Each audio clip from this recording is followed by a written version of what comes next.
Greetings, heathens and heretics and machine fucking head types and all that. And welcome to In the Abyss. I never introduce us as people when we do this. I think we probably should start doing that a little bit. So me, Tregenza, obviously, old man reason, voice of reason, Padre of Arabia, our Arab princess, and of course our unique left-handed drummer, Mr. Beandog. So good evening, everybody. I mean, I'm not actually a person. I'm a puppet here. Look, It's a puppet. Muppet, maybe, there's but two people operating me under here. oh, hello. Yeah, Well, that is it. Oh, yeah, back to Madame Jojo's again. You Yeah, know, we don't want to. We that's don't want it. to know. One person's doing the arms, the other one's doing the voice. is there a third person doing something else? The technology is not that advanced. Well, yeah, yeah, right. What are we so what are we here for this week? We are here for the new Machine Head record, Unatoned, album number 11 from the mighty Machine fucking Head.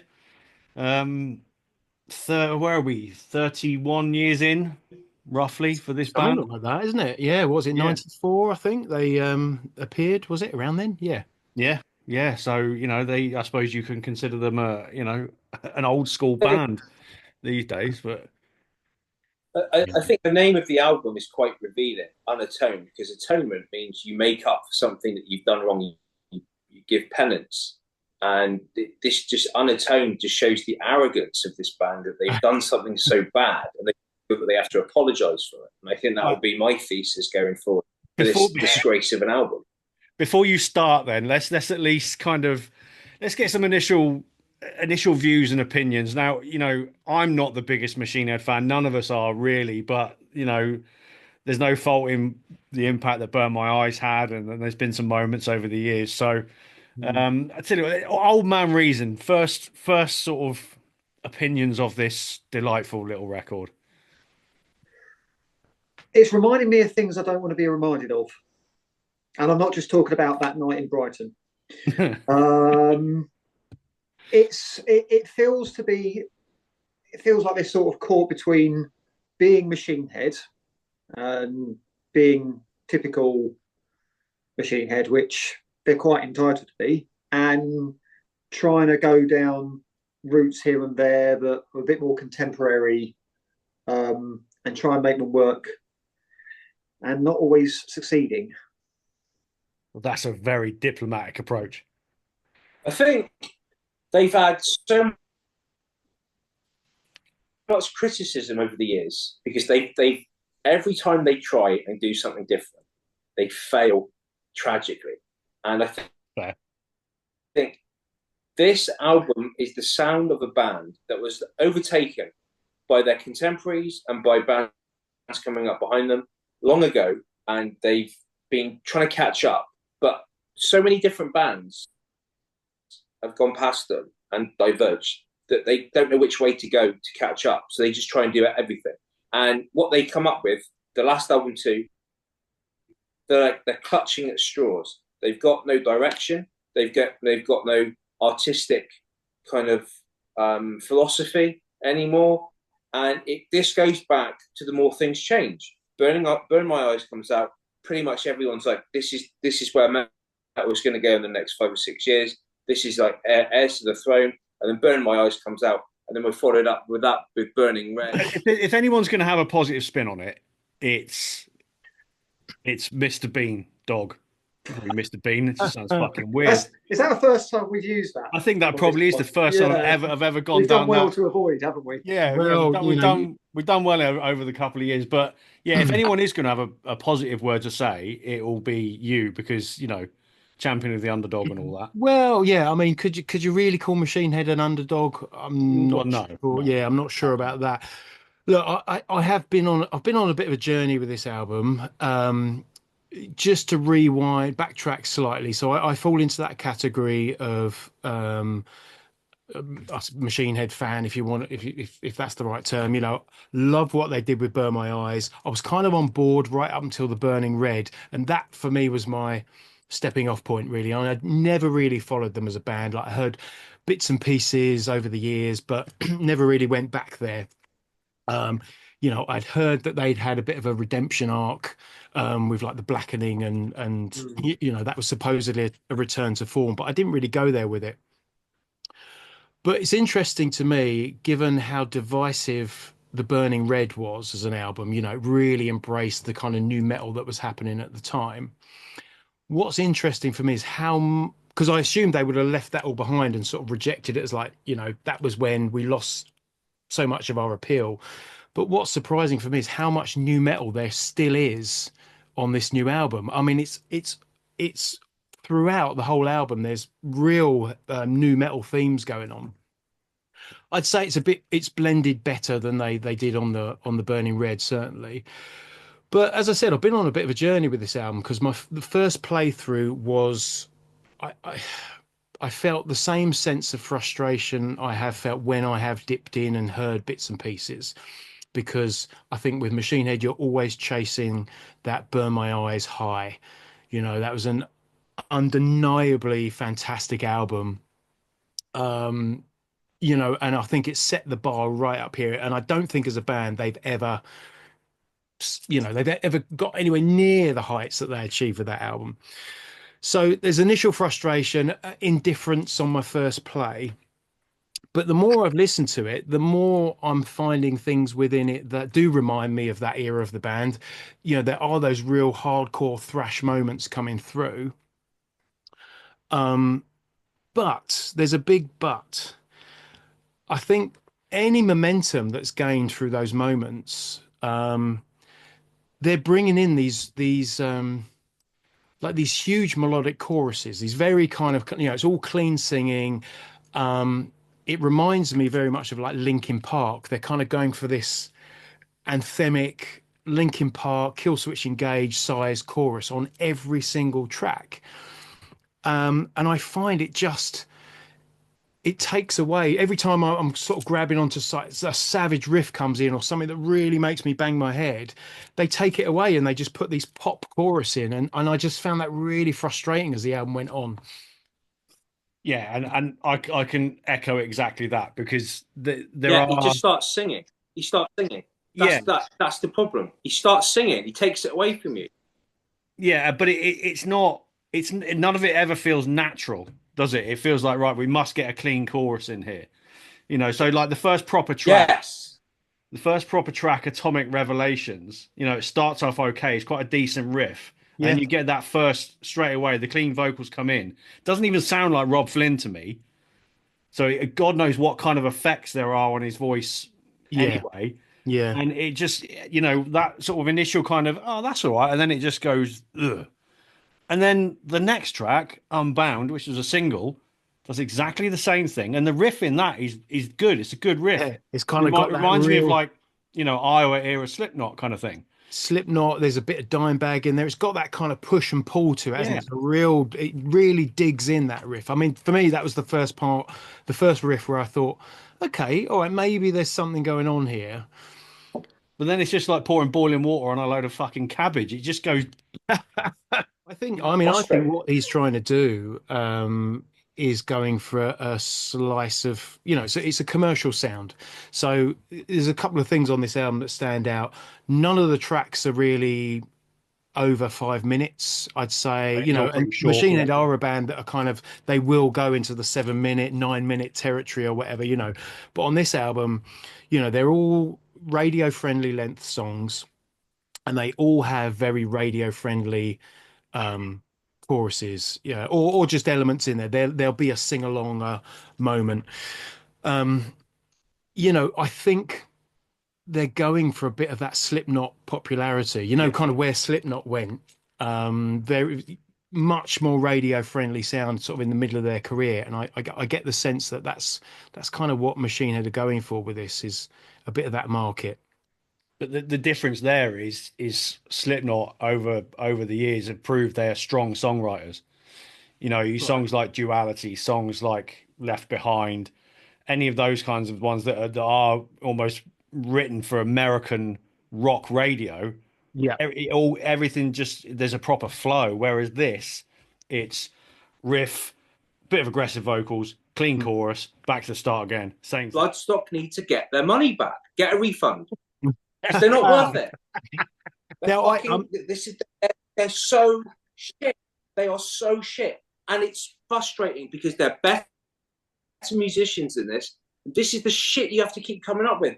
It's like they've released 10 cent angers in their career. It's just fucked. Come on. I mean, so I would, I mean, I counter that to a degree in like even on this album. I think it does have songs. Like a track like Bone Scraper for me is a great example of like the verses on that to me. That could be a Rob Zombie track. It kind of bounces along with this sort of, it's this heavy bounce to it. I think the issue is where they're going for these Yeah. anthemic choruses. Be. Rob's Could. voice Could doesn't be, but have it's not. Rob's voice doesn't have the charisma, I think, in it to carry those moments.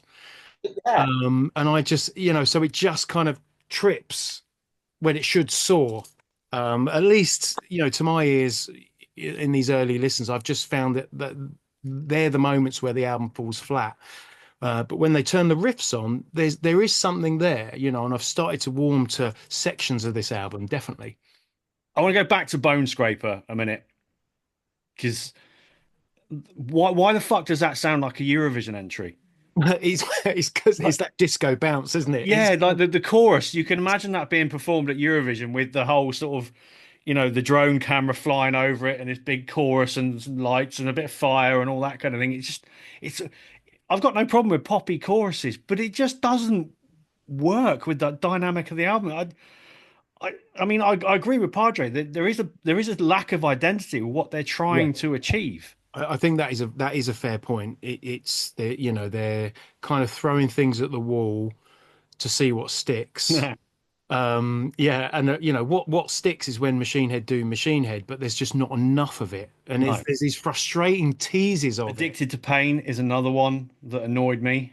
We know that Rob Flynn has always been quite vocal with his challenges and whatnot, but the lyrics in that just kind of irritated me. I'll crush you, I'll break you, erase you. It's angry, grr, and all that, and then it just goes clean. But again, this song is supposed to be really aggressive and angry and pissed off and Yeah, and all that, but that clean vocal just lets it down. I mean, we are repeating ourselves a little bit here, but I think at some point you just want to say to Rob, listen, mate, we all accept the fact that artistic output can be a catharsis. Writing songs, singing, performing is cathartic. But with you, it's clearly not worked. Try therapy. I think it's the same fucking issues. I mean, with that track, I was reading an account Rob gave of writing that track, and he set a challenge to the band to come up to write a new metal song specifically, and that's interesting because the bit you just quoted, when I was listening to that, it just reminded me of Jonathan Davis, but when he was still kind of just that almost adolescent whine, which it was appealing back in 1996. Do you know what I mean? Because that's where you were in your life, whatever. But yeah, coming from Rob Flynn at this stage in the game, it just doesn't quite land, does it? no, it doesn't, and it kind of it leans into some questions really, and I'll put it to the three of you. So at this kind of level, like Padre said, they're headlining Bloodstock this year, so they're a pretty they're a big band. We're not talking Metallica here, but they are a major player in the game. Should we be expecting more out of a band like Machine Head? Yes, we should. Just not. It feels like they're almost phoning something in here. So should we be getting a bit more out of them? Yes, I think it begs the question, because just as you said, like Machine Head are a band where even if you're not into metal, they might be one of the bands you've heard of. They might be one of the band. We can consider them within the scene, I think, like a torchbearer for heavy metal, right? So for all intents and purposes, they're up there at the top of the tree and should be delivering premium level heavy metal. Yeah. Right. But that's all coming from the underground. And I don't want to sound cheesy and trite when I say that, but it begs the question, is the best of metal really, is the most popular metal the best? or is it just the most marketable? And I think that's what we're getting with Machine Head. We're getting a very commercial, marketable record that ultimately, yeah, might sound good on the radio. It'll probably sound really good live, actually. Some of these songs will probably go down well, but is it the best of Is metal? No, it's not. That's an interesting point, and I'd also ask.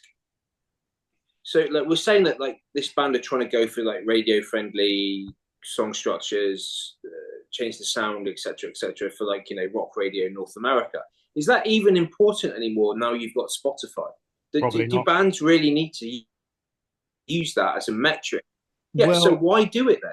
it, Why write for something? Why write for a specific source that's no longer carrying the weight that it once did when you've got so many other ways of delivering your product to your fan base and getting, why do it?